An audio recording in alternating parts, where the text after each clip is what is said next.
ಇತ್ತೀಚೆಗೆ ನೀವೆಲ್ಲರೂ ನೋಡ್ತಾ ಇರ್ಬೋದು ಮಾಧ್ಯಮದಲ್ಲಿ ಅಲ್ಲಿ ಇಲ್ಲಿ ಇದಕ್ಕೆಲ್ಲದಕ್ಕೂ ಸಹ ಒಂದಿಷ್ಟು ಕಡ್ಡಿ ಆಡಿಸುವ ಕೆಲಸಗಳು ನಡೀತಾ ಇದೆ. ಇದನ್ನು ಬಹಳ ಚೆನ್ನಾಗಿ ಗಮನಿಸಬೇಕು ನೀವು. ನನ್ನನ್ನು ಯಾರೋ ಕೇಳಿದ್ರು ಪತ್ರಿಕೆಯವರು, ಇದೇನು ಹೀಗೆ ನಡೆದಿದೆಯಲ್ಲ ಅಂದರು.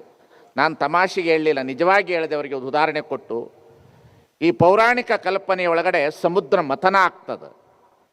ಸಮುದ್ರದ ಮಥನದ ಸಂದರ್ಭದಲ್ಲಿ ಮೊದಲು ಬರೋದು ವಿಷ. ಹಾಗೆ ಇವತ್ತು ಲಿಂಗಾಯತ ಧರ್ಮದ ಪರಿಪೂರ್ಣತೆಗೆ ಮಥನ ನಡೆಯುವಾಗ ಬರ್ತಕ್ಕಂಥದ್ದು ಬಹಳ ಅಪಪ್ರಚಾರದ ವಿಷಯಗಳೇ ಬರ್ತದೆ. ಮುಂದೆ ನಮಗೆ ಲಿಂಗಾಯತ ಧರ್ಮಕ್ಕೆ ಅಮೃತದ ಭವಿಷ್ಯ ಇದೆ ಅನ್ನತಕ್ಕಂಥದ್ದನ್ನು ನಾವೆಲ್ಲರೂ ಅರ್ಥ ಮಾಡಿಕೊಳ್ಳಬೇಕಾಗಿರ್ತಕ್ಕಂಥ ಮಾತು. ಈ ವಿಷದ ಮಧ್ಯದಲ್ಲಿ ನಾವು ಬದುಕಿದ್ದೇವೆ ಇವತ್ತು. ಯಾಕೆಂತ ಹೇಳಿದ್ರೆ ಬಸವಣ್ಣನವರ ವಾರಸುದಾರರಿಂದನೇ ಈ ವಿಚಾರಧಾರೆಗಳನ್ನು ನಾವು ಕಾಣ್ತಾ ಇದ್ದೇವೆ.